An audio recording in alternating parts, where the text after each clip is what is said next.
Hello বন্ধুরা, কেমন আছেন? আশা করি খুব ভালো আছেন। আমি এখন তো খুব ভালো আছি। তো আজকে নিয়ে আসলাম কদবেল। এই যে কদবেলটা আমি হাত দিয়ে ফাটিয়ে নিলাম।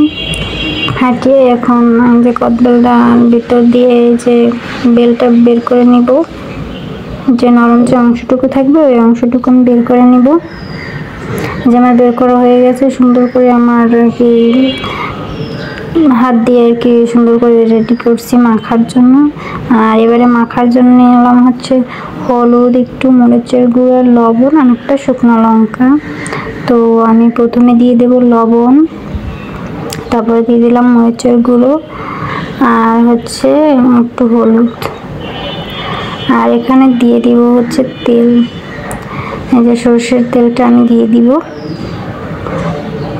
এগুলো না দিলে ভালো লাগে না। আমি শুকনো মরিচটা অ্যাড করি নাই, কারণ গুঁড়ো মরিচ দিয়েছি, এর জন্য গুঁড়ো মরিচটা দিয়ে খেতেই ভালো লাগে। এর জন্য আমি গুঁড়ো মরিচটা দিয়ে দিলাম। এটা দিয়ে আমি সুন্দর করে মাখা করে নিলাম। অনেক টেস্টি হয়েছে মাখাটা। তো তোমাদের যদি ভিডিওটি ভালো লাগে তাহলে একটা লাইক, কমেন্ট, শেয়ার করে দিও।